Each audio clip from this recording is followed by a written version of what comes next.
Okay, good afternoon, everyone. You're very welcome. Welcome to today's Irish Studies Seminar. So we have a guest speaker today, who is Dr. Karl O'Hanlon. Karl's a lecturer in English at Maynooth, and his research focuses on modern and contemporary poetry. And his own poetry has appeared in a number of outlets, including the Times, the TLS, the Irish Times Poetry, and elsewhere. His first academic monograph, Official Voices, Poets and the Irish State, which examines Irish poet officials from 1922 to the late 1960s.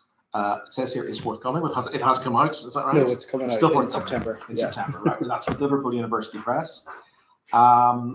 He's co-editing Irish Writers and State Bureaucracy, also forthcoming with Liverpool in 2025. And along with Gail McConnell, from English here in Queen's, he's the PI on a North-South research programme project called BRAN, Beyond Regionalism and Nationalism in Irish Poetry. And that's what Karl's going to talk to us about today, Beyond Regionalism and Nationalism in Irish Poetry. So Karl, you're welcome. Peter, pass over to you.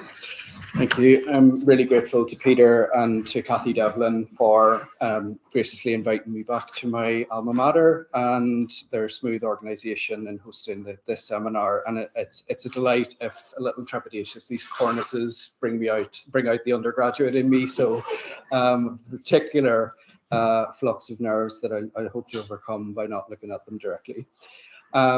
With Dr. Gail McConnell of this parish, I applied for North-South research programme way back in the haze of 2021, and the project began in earnest in August 2020 with postdoctoral researcher Dr. Julie Morrissey.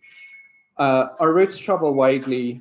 Irish poetry, Beyond Regionalism and Nationalism, aims to provide a new paradigm for thinking about culture, identity and politics on the island of Ireland between 1920 and the late 1960s. Like BRAN, the Voyager of Irish legend, our project hoists anchor and sails out from familiar territories, the dominant critical narratives of Irish poetry of the period in which regionalism and nationalism operate as exclusive poles within a fractured and traumatized cultural scene. The quotation, our roots travel widely, is taken from the Northern Irish poet Roy McFadden, who took issue with his elder peer John Hewitt's rootedness in regionalism, as well as its nationalist alternative. Our roots travel widely and ignore cultural and geographical units. I put up the Twitter handle here so you can follow us on there to see the different various forms of dissemination for this project, which include a forthcoming symposium in the Linen Hall Library on the 14th of June, which will feature readings by Scott McKendry, Julie Morrissey and Nidhi Casa, and papers and discussions featuring Lucy Collins, Fran Brayton and Matthew Campbell. And Poetry Jukebox will launch an installation at this event. There will also be a digital exhibition that will be the main format in which the initial findings of the project make its way out into the world, as well as hopefully a critical anthology of some of the poets that we've discovered and rediscovered. The impetus for BRAN started empirically enough with an awareness that I'd always sort of had, that there was a hazy penumbra of 20th century poetry in both Northern Ireland and in the south of Ireland that hadn't really been part of a sustained critical conversation. There were the so-called socialist progressive bookmen mentioned in Edna Longley's article of that name, disaffected Protestant socialists in 1930s Northern Ireland, and the way in which her article hinted at their web of affiliations that stretched across the border, over the Irish Sea, transnationally, and I suppose even globally or planetary in their concerns. Several decades of pioneering feminist research had made the connection between an overemphasis on various forms of territorial identity and the exclusion and marginalization of women writers. And then there were even more obscure cases that I became aware of poets who came to Ireland as visitors or even migrants, bringing unique perspectives, imported rhythms, and international energies. BRAN is a project that self-consciously stresses the anti-essentialist, incorrigible plurality insisted on in the work of major revisionist criticism, to resist the tyranny of petrifaction, for poetry itself to become merely discursive, to become the stone in the midst of it all, from Yeats's Easter 1916. And it attempts to assert that revisionism's fidelity to empiricist historicism, or what Longley called the sharpest eye, asks us to require deep questions about why so much has been missed, or so much left out, marginalized, not focused on in a sustained fashion for so long. In that respect, the meta-historical approaches, post-colonial approaches to Irish literature associated with the Field Day movement, galvanized the project's conviction that literature and literary criticism discharge a vital radical responsibility. And so, reading the poets I'll discuss over the next 40 minutes or so, it's with a sense or a conviction that even if there are itineraries here that maybe failed to realize a greater cultural energy, that there are failures to build on, quiet voices that we're not all in vain.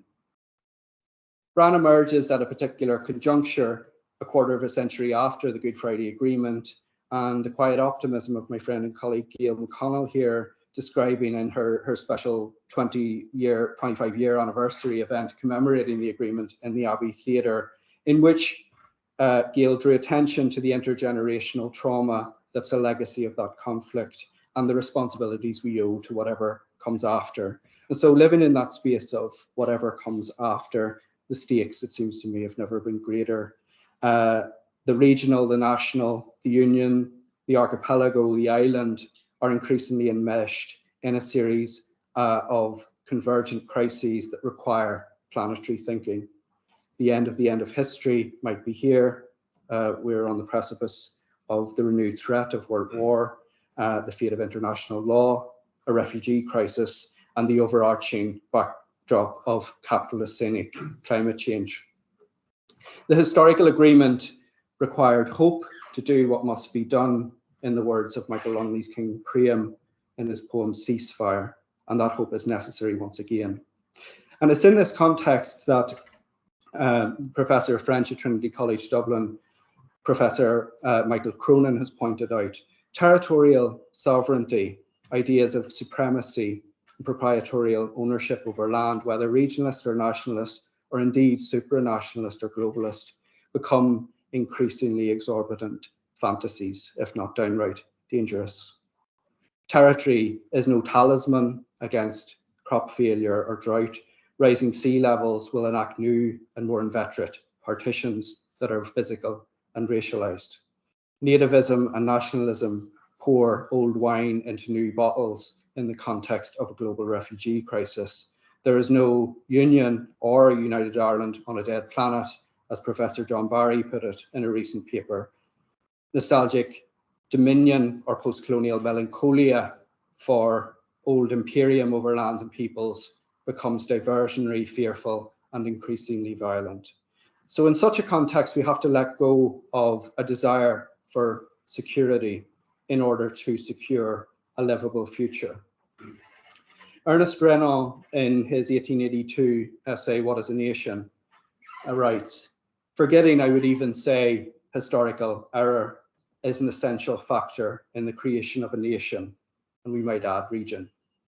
And it is for this reason that the progress of historical studies often poses a threat to nationality. Historical inquiry, in fact, throws light on the violent acts that have taken place at the origin of every political formation. And so I'm quite content to risk a form of presentism in turning to these forgotten poets and poems of the 20th century to ask what has been missed, what vulnerable triumphs, and what exemplary failures. How would we go about writing an alternative history of Irish poetry in which disabling binaries, unionist, Republican, Protestant, Catholic, planter Gael, regionalist, nationalist, are decentered? And what itineraries would we therefore summon from the margins? A good place to start might be a letter in the Irish Times in July 1941, written by the young Belfast poet Robert Greeson. In the letter, Greeson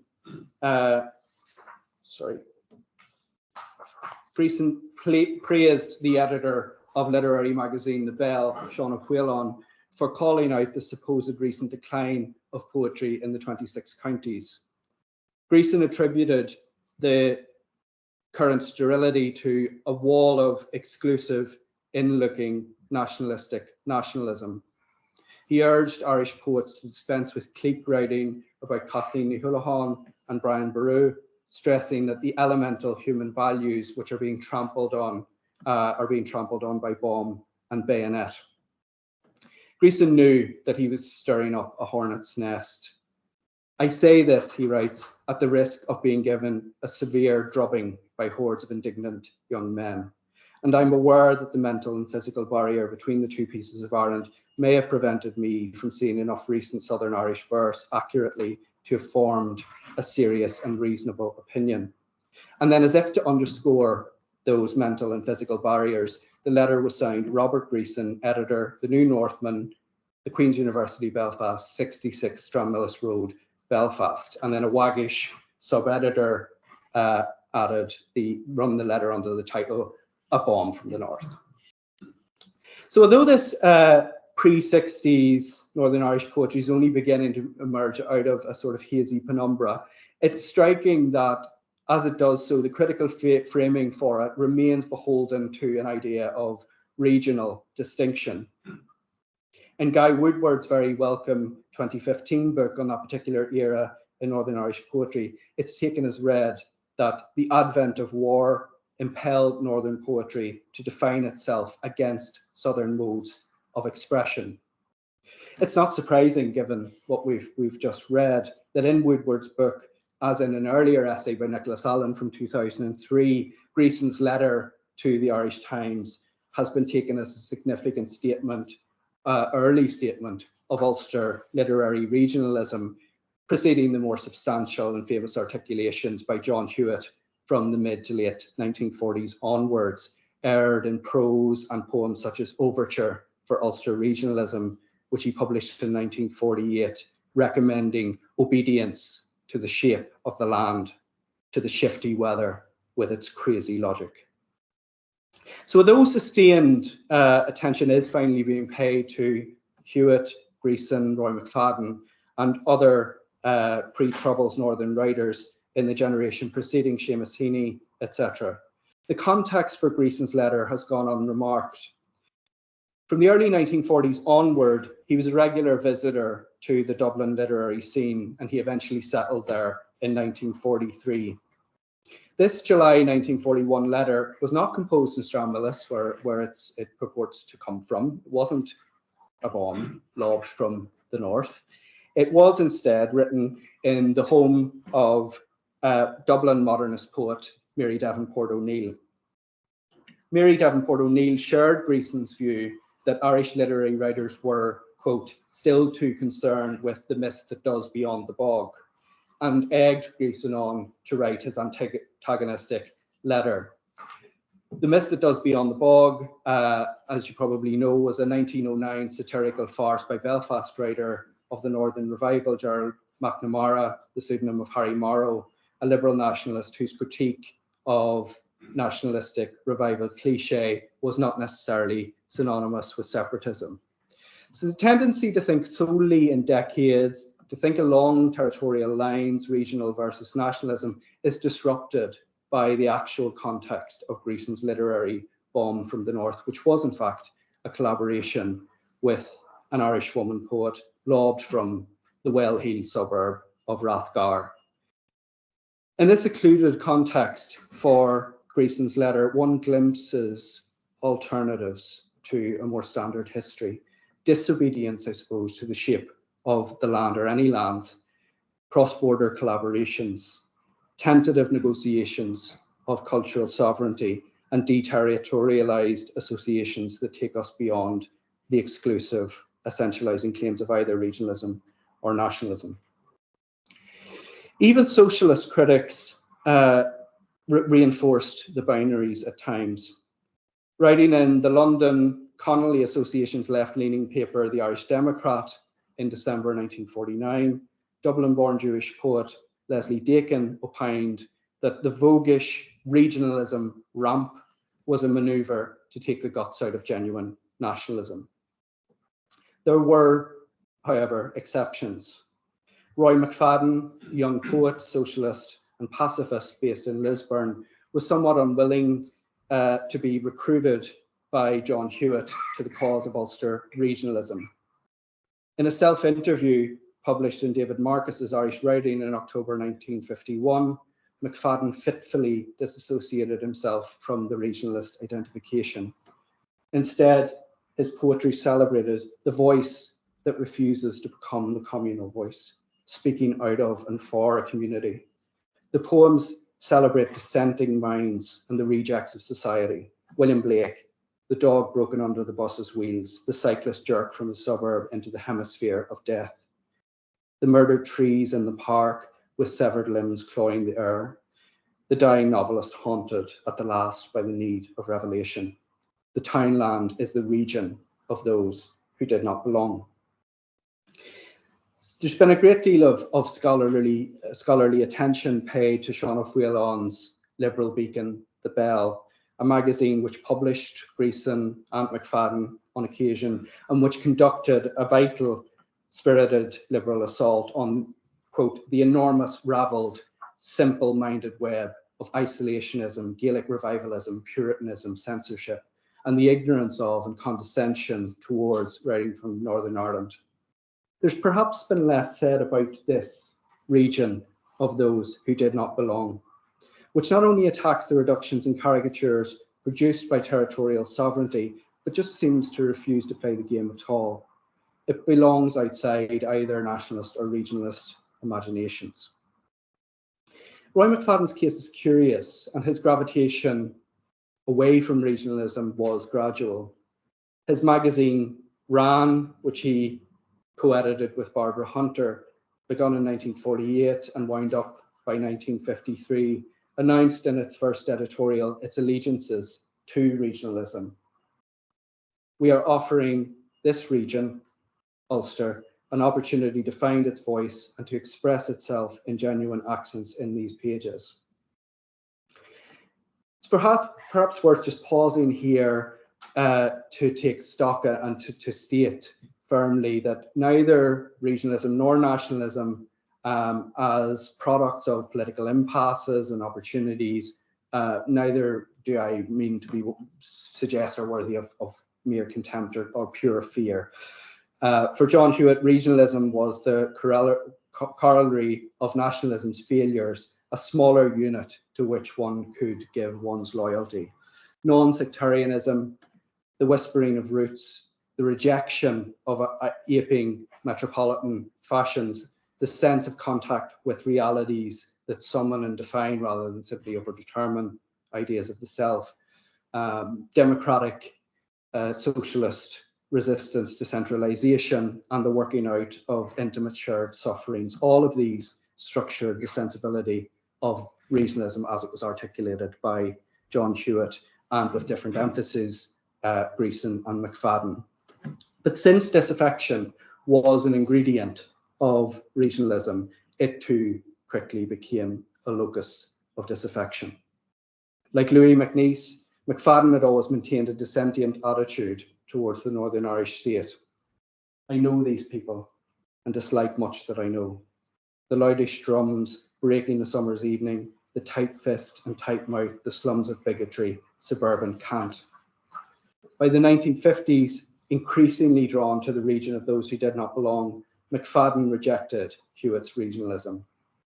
Perversely, I refuse to fit or belong, pasted into place, indexed regional, another family face. The same year, McFadden spelled out the nature of his quarrel with Hewitt's regionalism in a review in RAN. In the Ulster number of Poetry Ireland, John Hewitt's essay on Ulster poetry has something of the wind wanting a flag. Having arrived at regionalism as a phase in his work, he is naturally eager to prod us into an awareness of our roots. That is the trouble. Our roots travel widely and ignore boundaries and cultural and geographical units. McFadden and Greeson may be conscripted to a history of Ulster regionalism in which the war accelerated and exacerbated a distinction between a nationalistic, isolationist, and simultaneously open south and a bombarded regionalist, internationalist north.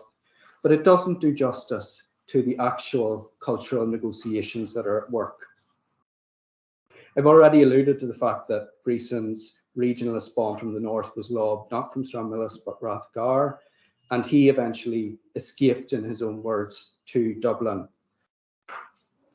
Emanuel Litvinov, a Jewish poet who was based in Holywood, County Down during the Second World War in the Pioneer Corps, captured his sense of the claustrophobic atmosphere of wartime Belfast in a letter to the English anarchist poet Alex Comfort.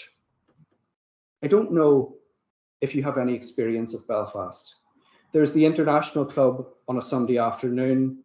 The subject of discussion might be anything, say my impressions of Ulster by someone, or a spelling bee, or local brains trust, or perhaps Maurice Craig presenting himself in the role of a young Cambridge aesthete, reading verse in his fine recitative voice, or speaking persuasively on the problem of communication.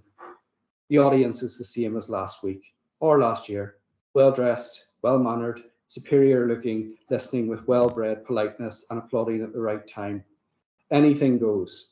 And you read of the daily processions of defeats and victories in the Northern Whig. The Russians are advancing or retreating. A number of figures gives a casual memorial to death, mutilation and suffering. Perhaps things look bad in Singapore, and you go home to your comfortable tea by your comfortable fireside and think that rationing is really getting to be a nuisance. But we are fighting a war for freedom, etc., you say, as you snuggle into your eiderdown. And afterwards, having tea and biscuits, the little group of poets cluster together, and Greeson asks, have you been published in this or that? And what do you think of so-and-so's success? And I have some work appearing here or there, and a tall, thin soldier, looking bright and speaking with an unimpeachable accent, which sounds unnaturally acquired. I say, Litvinov, I see you've been mentioned in the TLS. Jolly good for you, old boy, jolly good. You leave them with a feeling of despair, pain and anger. They are a microcosm of the spiritual decay behind the planetary wars. So Litvinov sensed in the wartime Belfast in which he was stationed a microcosm of the spiritual decay behind the planetary wars, perhaps anticipating a decade before Roy McFadden, the issue with writing based on regional commitments.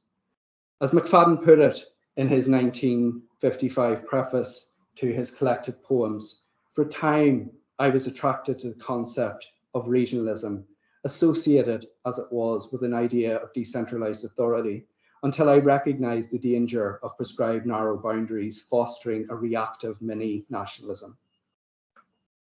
But there are signs that this dissatisfaction with a lot of the regional writer started much earlier than the 1950s.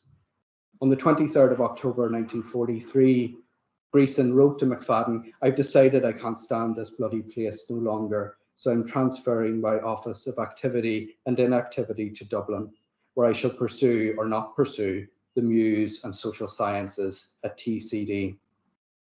Whether relocated like Greeson or visiting like McFadden, Emergency Dublin could offer, in the case of Greeson, a sort of somewhat morally dubious, pathetic fallacy of Ireland's wartime neutrality. From this careless Augustan city of grace and slums, where in Merrion Square the whispers of death gauze over the rhododendrons and the parched grass, I greet you from a neutral country in a neutral hour, when the blood pace slows and nothing stirs but the leaves in the park so gently that not even the newspaper headlines can fluster the plumes of swans gliding as on a lake of fire fringed by pink water. Alternatively, Dublin could sharpen disaffections with one's route, as in McFadden's poem, the north lies backward in a fold of time. I send you greeting from the singing south, where there is sun and unself-conscious laughter. Sean O'Hanlon's The Bell was minded to see in wartime Northern writing an immediacy and a contemporaneity that was denied to the backward, clerical, censored South. But McFadden's poem places the North backward in time, even though in this poem he goes on to even-handedly and forensically take apart the easy laughter of this singing South, and its failure, I suppose, to take heed of history.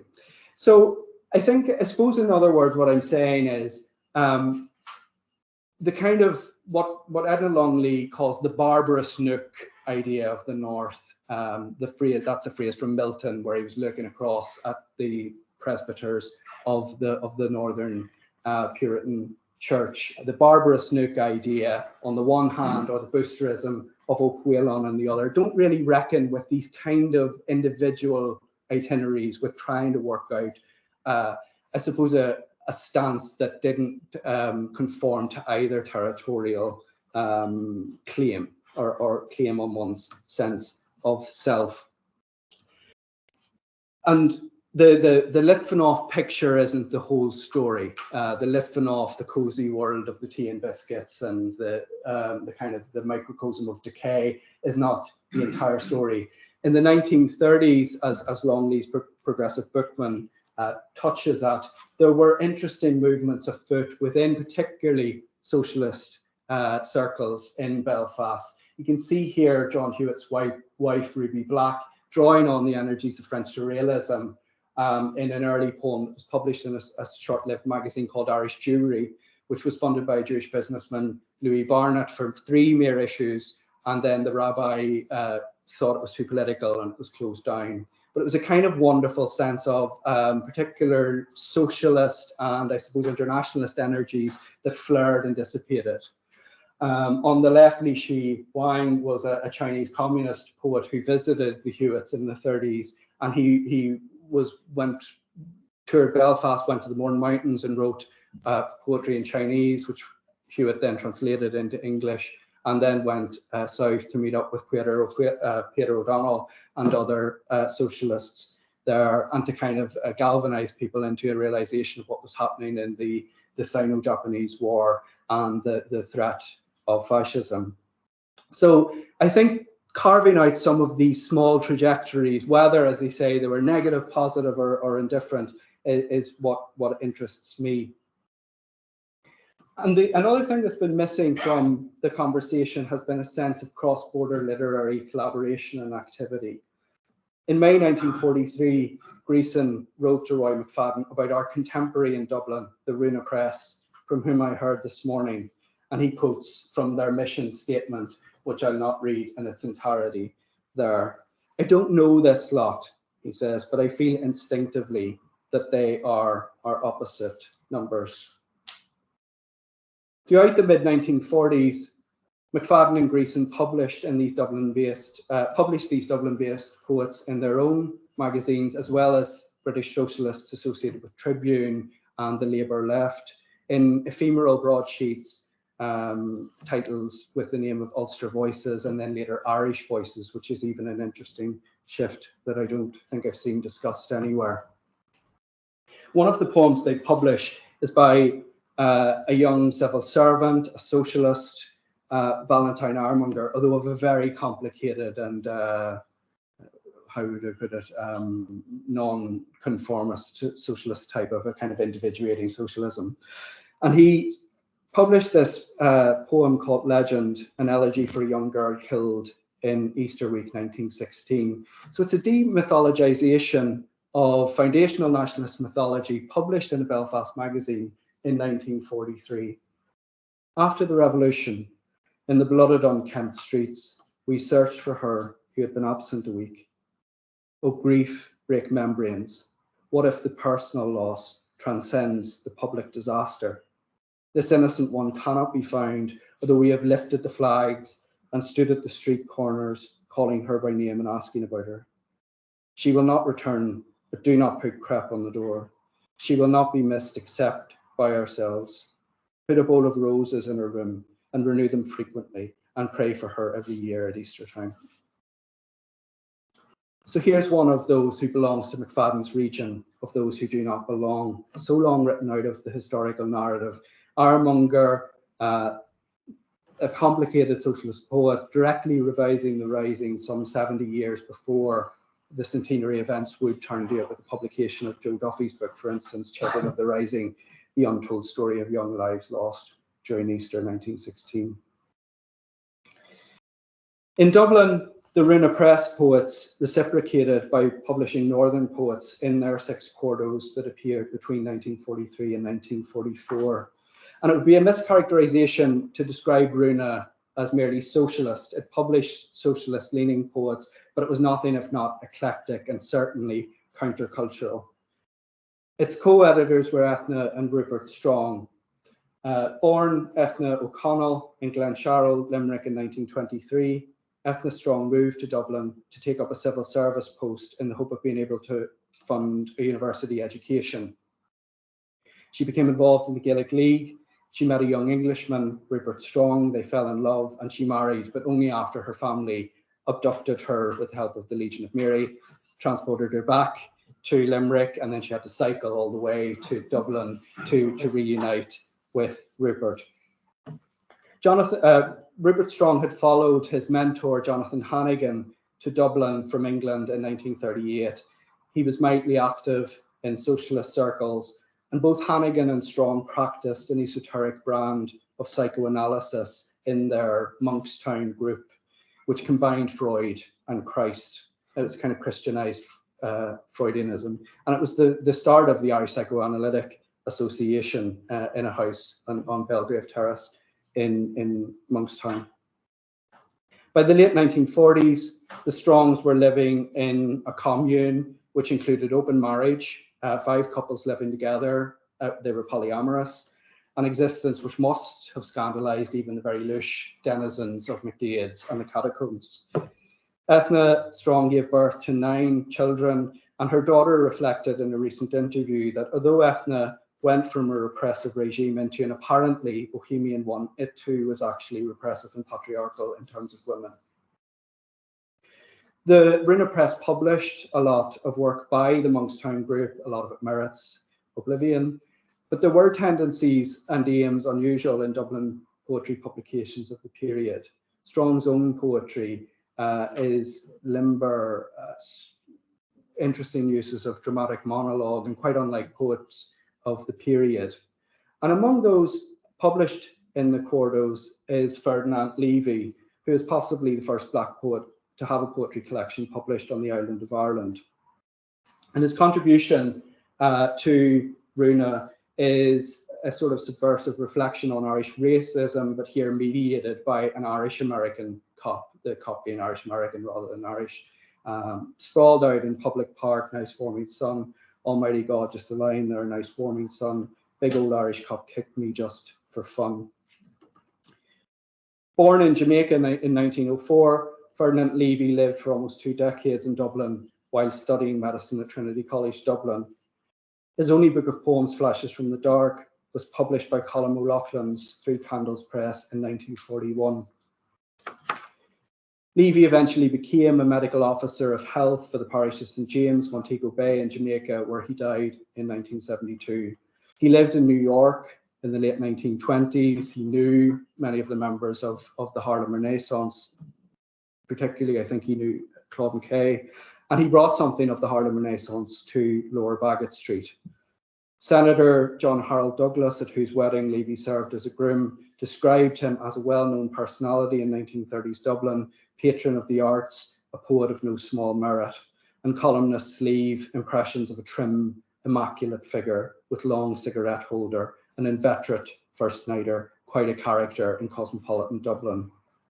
He had many passions besides poetry. He co-founded the Dublin Gramophone Society. He was a major collector of Irish painters, modernist paintings, and you can see there Louis Le Brocquy. One of Louis Le Brocquy's first portraits was of Levy, his friend Levy, in 1939. During the 1930s, he was president of the Association for Students of African Descent in Dublin, whose members included future Nigerian statesmen and future public healthcare prize-winning surgeons and so on. As president of the association, Levy hosted the singer, socialist activist Paul Robeson in his Baggot Street flat. Levy is just the middle row there in side profile. And so this is taken in his flat in 1935. Assad, the Association of Students of African Descent, held meetings in the Quaker Meeting House on Eustace Street. They gave talks on racial justice, on the expropriation of land in Kenya by white settlers. They broadcast on Radio Éireann, and they held dinners in the country shop in St. Stephen's Green. And this is one of the dinners taken wearing African tribal dress. Levy there with the arrow, I think you can just see out of shot. This photo was then published in the Irish Times in 1940. Levy explored Irish racism in his poetry. In his poem Down O'Connell Street, he turns the main thoroughfare of Dublin into an arena for racialised sexual neurosis. I saw her walking down O'Connell Street, Lord, Lord, down O'Connell Street. The wind was sharp, she dared not creep, Lord, Lord, down O'Connell Street. All dressed in green from head to feet, Lord, Lord, down O'Connell Street. And then the poem ends with this explosive sort of revision of the blues refrain. I saw her turn with graceful sweet, Lord, Lord, down O'Connell Street. The smile she smiled was indiscreet, Lord, Lord, down O'Connell Street. Would God I knew the doll who smiled but dare not speak, Lord, Lord, down O'Connell Street. I'd make her know that tropic love is sweet, Lord, no, not down O'Connell Street. So as a poet, Levy helps us rethink our sense of Ireland's relationship to immigration. We tend to place a greater emphasis in the history of Irish migration on outward migration, with inward migration seen as a more or less recent phenomenon. But migrant populations have been part of Ireland's history for much longer than we might think. And with Levy, that comes with fascinating perspectives on global anti-colonial solidarities, questions of cosmopolitanism versus nationalism, and perennial struggles against racism and discrimination. He writes poems about sex, about Italy's invasion of Ethiopia, about a tourist trip up Killiney Hill, all of it rendered in the jazz rhythms and idioms of Harlem.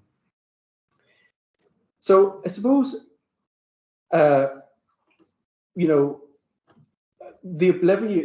obliviation of a poet like this makes us have to ask hard questions and difficult questions about why a poet who was feted by Austin Clarke, one of the main cultural channels of the 1940s, and rated his poetry very highly, in contact with luminaries such as Langston Hughes, Claude McKay, and so on, has been completely left out of any history of Irish poetry. He hasn't even had a footnote in Irish literary criticism. One or two footnotes, and I do mean footnotes elsewhere in histories of Harlem, but the bibliographical, and there's been no real sustained look at his work. And one answer, I think, is found in the cultural politics of Levy's own writing in letters he sent back to his friend, the composer and musician Leviticus Lyon, who was another kind of leading light of the Harlem Renaissance. And in the letter, it's a very long letter, Levy frequently considers points of post-colonial commonality and solidarity with his Dublin peers, but also analyses the relationship in a critical rather than merely sympathetic spirit. They really do enjoy themselves at a dance, the tango, the Paul Jones, the old-fashioned waltzes and what have you, complete abandonment. I find the Irish a race just waking up from a long sleep and gradually coming to realise that they are free from the harsh master's yoke, England. They are now running rampant with nationalism. Ireland for the Irish, buy Irish goods, our Irish spirit, and a lot of other such tripe. Whether or not this will be successful is doubtful, not in this age when the entire world yearns for unity.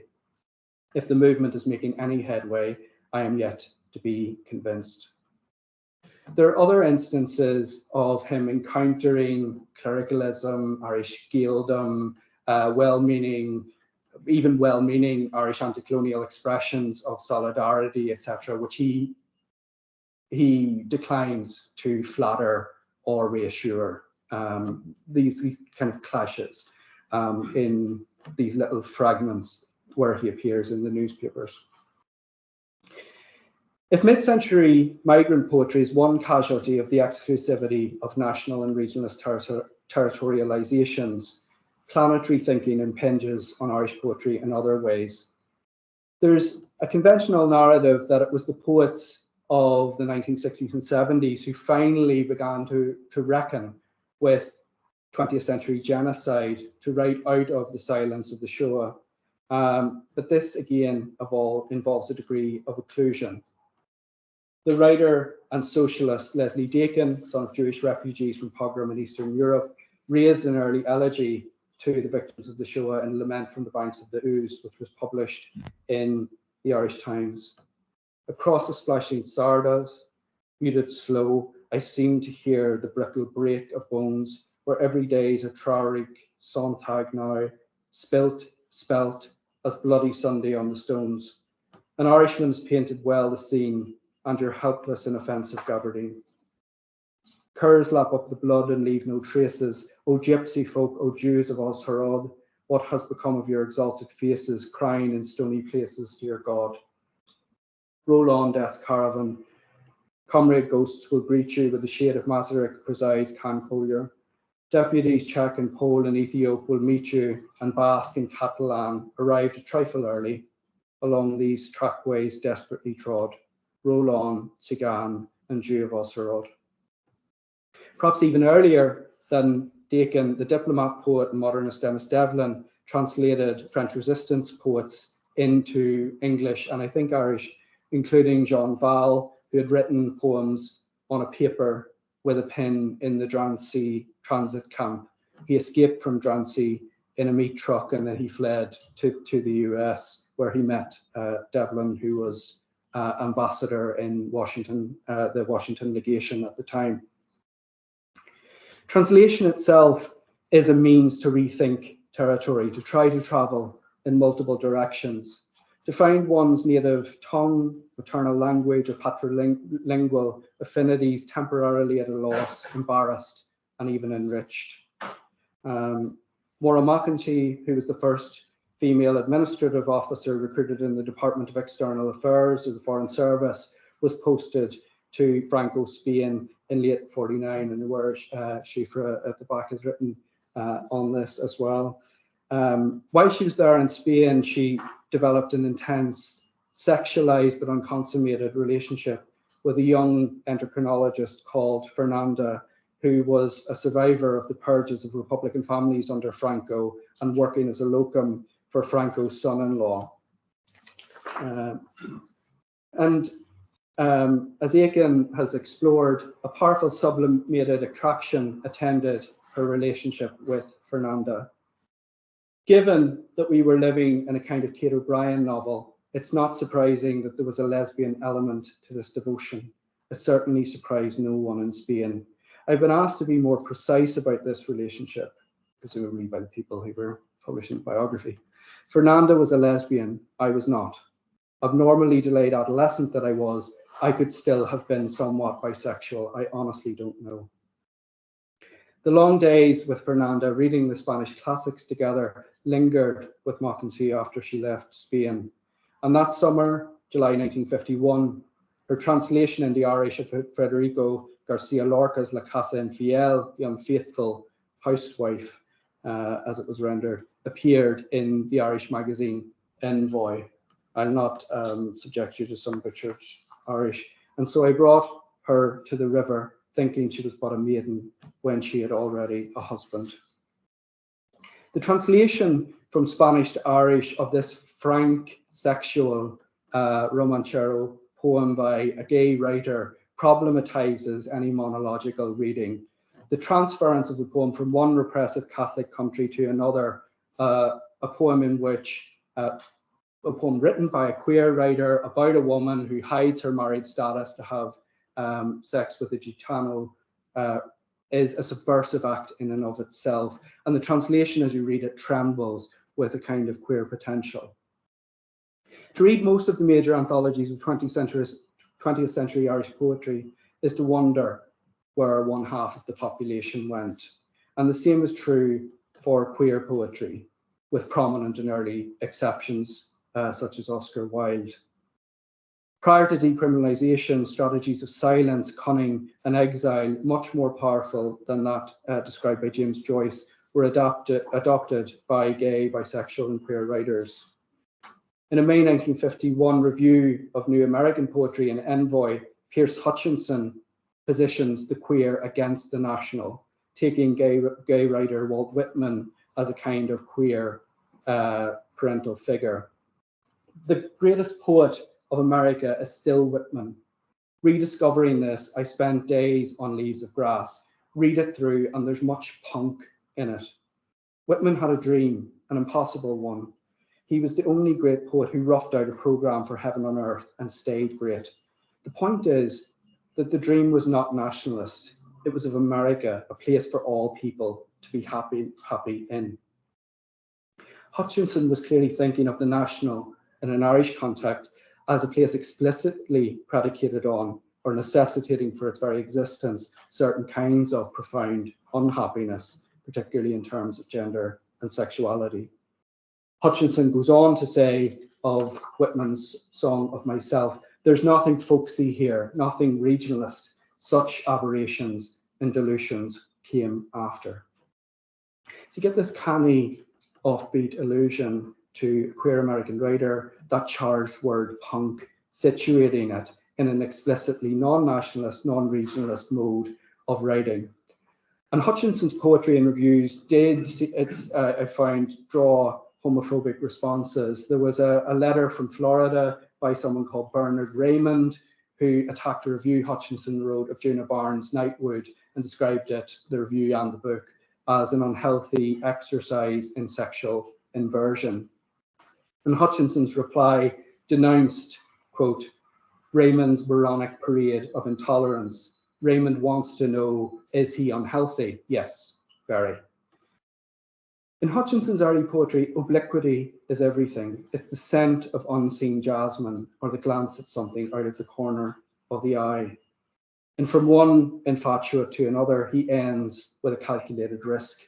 But he spoke like a man in love. He could no more have kept from talking to me about you than kiss me on the mouth in a crowded street. So now, in this quiet room, this mind, I risk your name. And many of his poems also, I think, the dedications are where the names are risked. There are these Forbert Achong, his lover, pictured here in O'Connell Street in 1950. A decade later, another gay poet, James Liddy, gave his reasons for departure. The reasons we do leave are simple, and I'll say it for one should explain things to the young who live in a prison run by elderly bores, whose function is to disillusion. We do not want to read what they put in the book columns, sad pomposities written by lounge-drinking computers who, outside the bourgeois details of marriage, have never lived it either up or down, but variously export their insincere lies to flatter the great society's culture-loving ear, which believes in mass-producing books like car hooters. And this is Liddy in McDaid's, I think in the early 70s, maybe late 60s, early 70s, and I believe that's Patrick Kavanagh's wife here, and the barman, and just off to the right is his lifelong companion, James Chapson, who's a young American student. By September 1967, Liddy was installed in San Francisco State College, having said goodbye to, quote, the flower children of McDaid's pub, among whom he improbably numbered Patrick Kavanagh. The man who sat at my desk killed himself in August, Liddy wrote to a friend, and the faculty are desperately sweeping up all traces of guilt. Liddy formed bonds with talented students, including Bill Silverley and Jim Chapson, who became his life partner. And in Liddy, we get the first breath of 1960s West Coast cool meeting Irish poetry. Through Graham McIntosh's White Rabbit Press, he came to be part of the Jack Spicer Circle and the San Francisco Poetry Renaissance, although he never actually met Spicer, who died in 1965. After news of Patrick Kavanagh's death, Liddy compared Spicer and Kavanagh, both searching for a reality that is incorporated in the poem, which transcends it as life transcends literature, unknown or wanting to be unknown, alcoholic, rude, untouchable, despising the academy, the anthology. And Spicer was, if anything, an even more important poet than Kavanagh, with more dance in him and more erudition for the making of wild, groovy images. And some of that San Francisco beat energy of free verse, the move away from a place described discursively staking out in kind of rational, possessive ideas of territoriality, emerges into his work from the late 60s. A voice, it's a kind of note that you don't really hear in Irish poetry this early, or at least it's not even really been properly anthologized. He's left out of a lot of anthologies. The comfort of you at my back as Bob drove us to San Francisco Airport. I caught your lighted up face, the wisps of curly yellow hair that were a halo around your grin of Cathay. Quietly, you stroked my neck and hair unseen, at 33 to have made it like this. I'll leave it there and take some questions. So thanks for your time.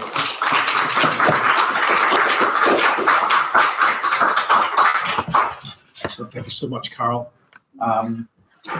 Right, so as Karl just said, we're going to take some questions. So who would like to start?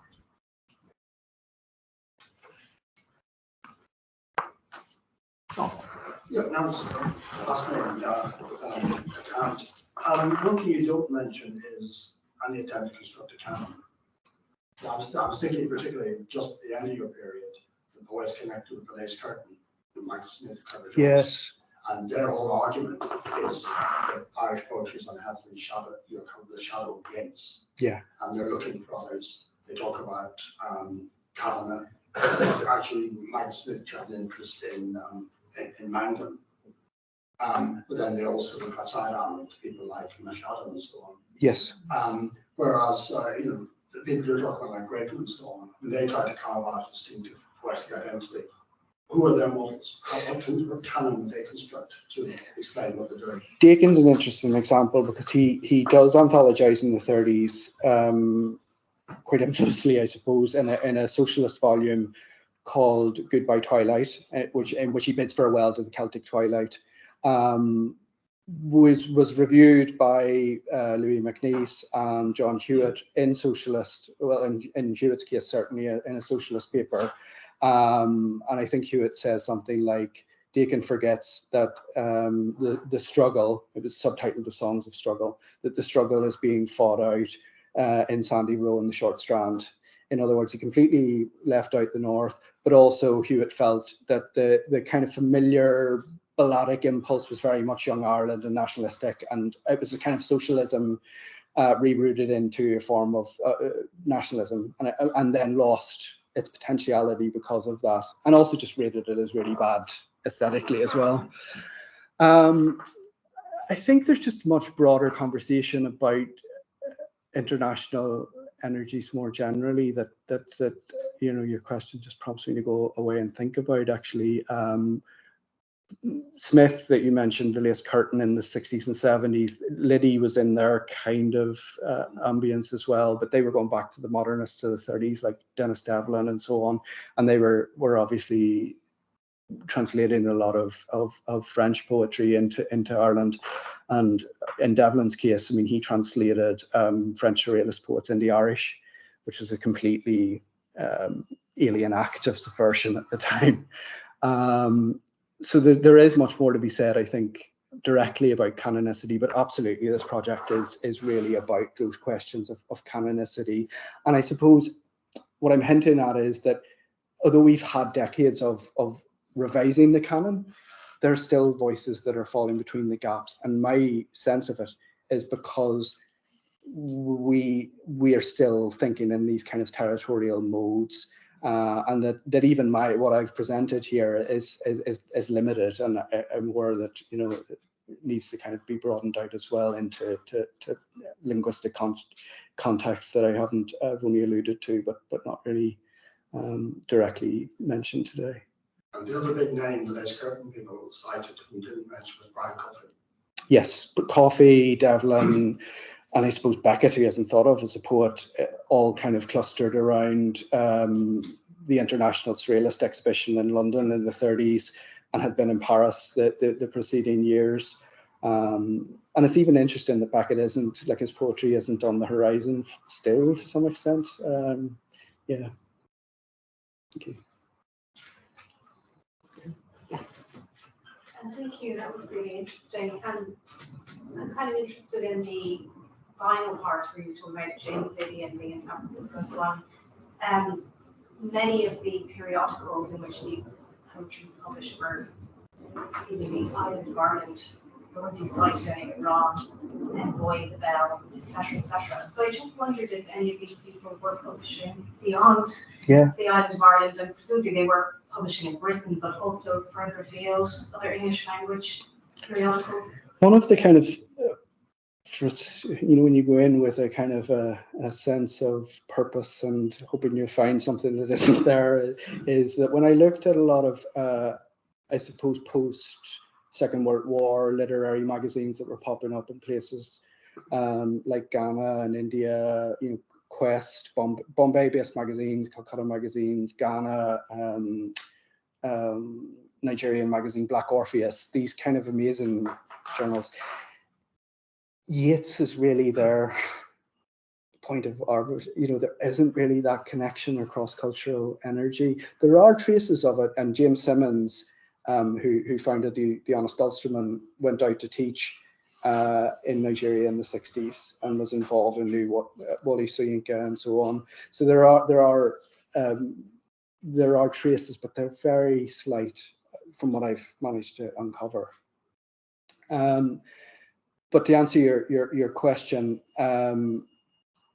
yeah, absolutely. I mean, to take Liddy just as one case study there, he publishes a one-shot magazine called 9 Queen Bees that he, in the editorial positions, as being taking place somewhere between Hawaii and Ireland, and he has this kind of wonderful meditation on how dislocated from space and territoriality it is. But it's clearly a kind of sense of reading Kavanagh and McDaid's and a kind of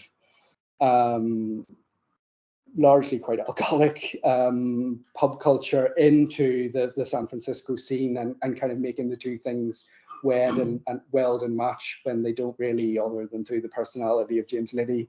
But yeah, I mean, there's so much more I could say about transnational magazines, French magazines. There's much more example of cross-cultural exchange and in Europe more generally, but not globally that I've seen. One of the editors of Illustrated India, C.R. Mandy, was Irish, but again, there's virtually nothing on him. But he was, I suppose, a forerunner to some of those little magazines in an Indian context that constituted a form of literary renaissance in writing in English in India. So he might be an important figure to look at. But it's there certainly, and I think I have to admit a degree of humility as well, that in a European context, languages are obviously going to be the boundaries of where I can go with that. But yeah, it's an important consideration, definitely. Yeah, thank you.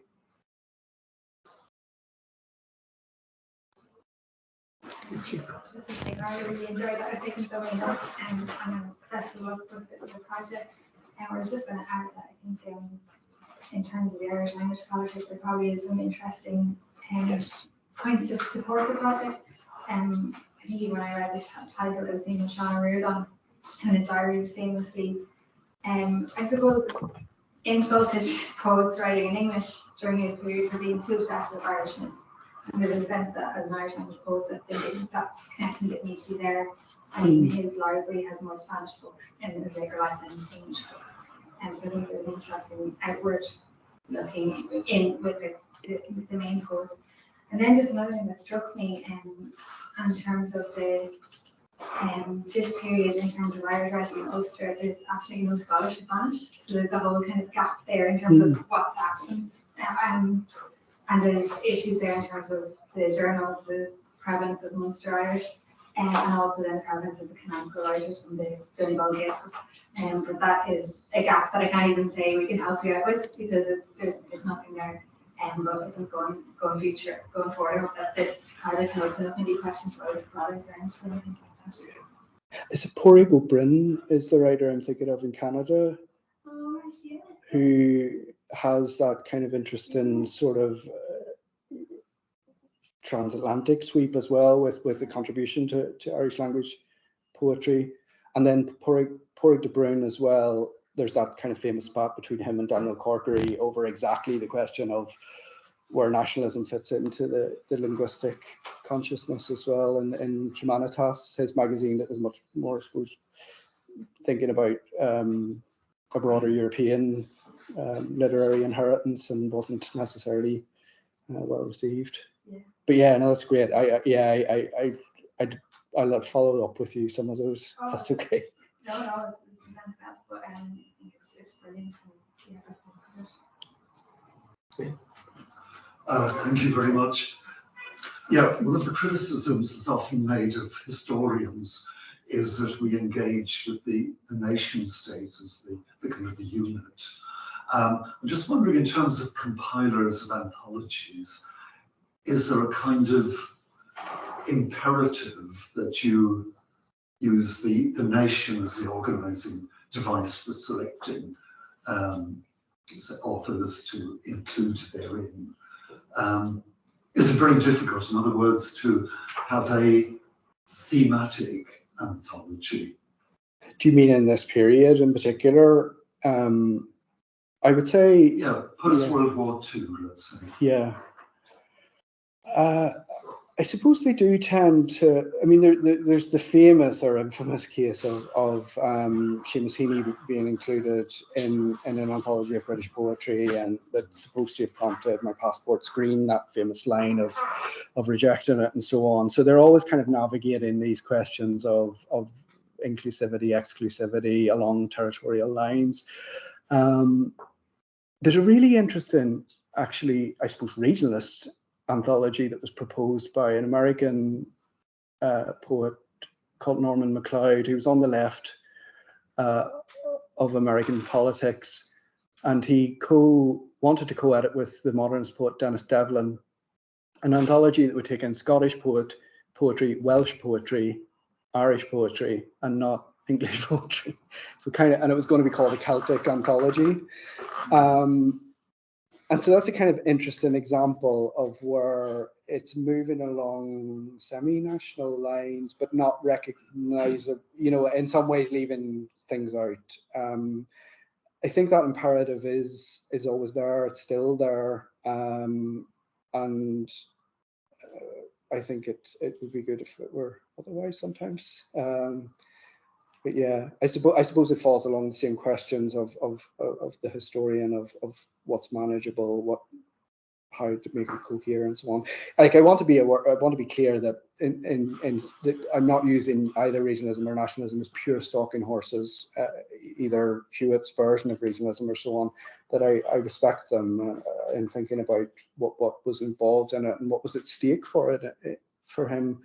It's that I also think that it's undoubtedly cast aside alternative formations and ways of thinking about Irish poetry, but also cultural politics, I suppose. Look, any questions on that? Yeah. Nothing so far. I'm asking this question out of ignorance, really. I worked on a slightly early period, the 1890s. And what you're describing is usually just called cosmopolitanism, but it's a term that you didn't seem to use, or maybe you shied away from.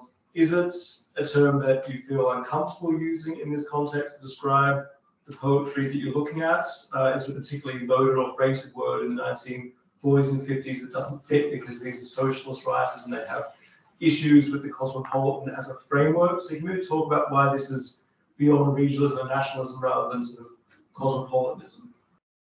Yeah, it's a good question. I've also been asked, would I maybe say specifically more about transnationalism before as well, because that's the other term that I suppose it might be there. I have written an article on Levy, which is I've kind of called, probably slightly pompously, Ferdinand Levy and Decolonial Cosmopolitanism, where I try to think through a post-colonial identity, and it was an anti-colonial identity really, and that he was quite committed to a form of anti-colonial politics that was explicitly non-national, but then doesn't really fit into other modes of being. So I've used the word cosmopolitan to describe that. So I'm comfortable using it, all right, and I think it doesn't necessarily fit all of the writers that fall into this remit. The socialist writers in particular might have been, you know, internationalist. In some cases, localism is something I'm also interested in. Like the other alternative would be to go micrological. So I think I kind of want to avoid the term, not because of any political sensitivities around it. I think it describes some of the poets I'm looking at better than others, and to keep that open by I suppose making the project work against those other territorial violences. Does that make sense in response? But yeah, and it's a charged term in that period, obviously, with all kinds of nasty resonances. But I think even now it doesn't necessarily do justice to the finely grained reality of the different forms of literary identity, for want of a better word, that are being articulated. Yeah. Ask a completely unrelated question that's purely information based. What was in Irish Jewry? What were the contents like? I don't know. It doesn't exist. It exists in pasted in scrap, like in a scrapbook that John Hewitt kept. Purely he edited a literary supplement of it called The Forum, which suggests to me that it was reasonably established if it could afford to do a literary supplement. But the literary material is reasonably thin, though there are interesting little bits. Like, for instance, there's a poet in it that he published called Edward Malachy O'Boyle, and he has the Malachy in parentheses and the O in parentheses. And there's an entire kind of socio-religious kind of history in those little parentheses. So there are kind of these interesting names and quite interesting poems in it. But it doesn't, as far as I've seen, it doesn't exist. It only exists in the scrapbook that Hewitt kept of his little supplement that he edited.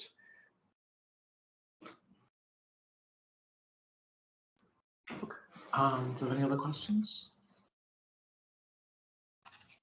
I might ask you one, Karl.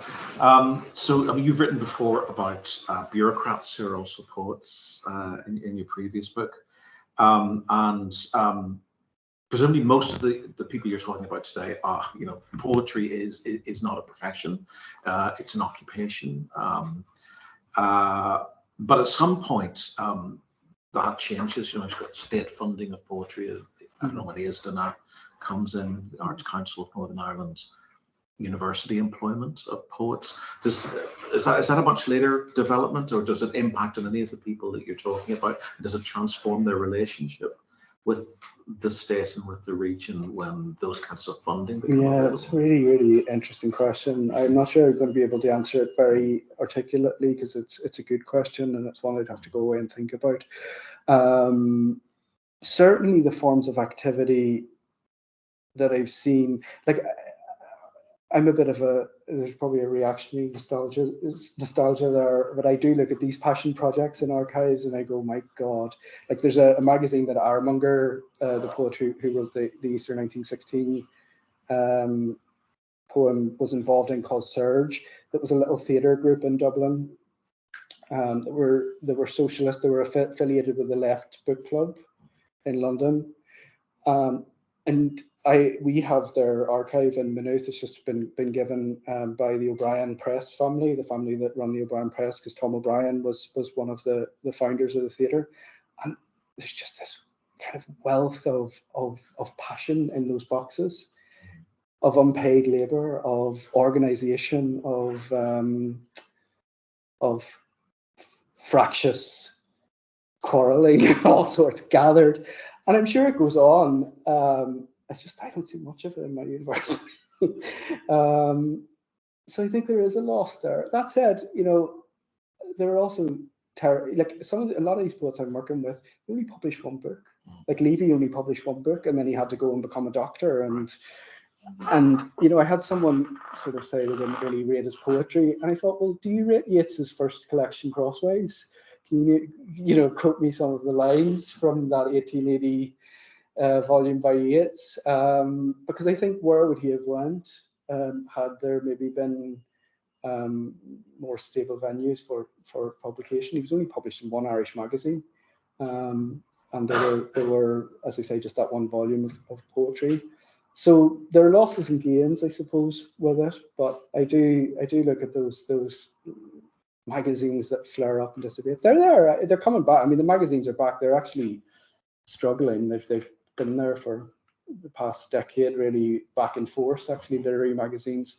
And I suppose the cost of living inflation is really starting to eat into what they can do. So they're there, but I'm a bit out of the loop, I think, on that front. Great, thank you. Any last questions before we finish? No? Okay. So there's more to come from BRAN.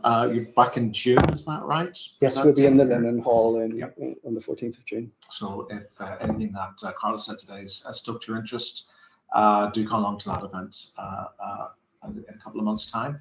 Can I just finish by inviting you all to thank Karl in the usual way?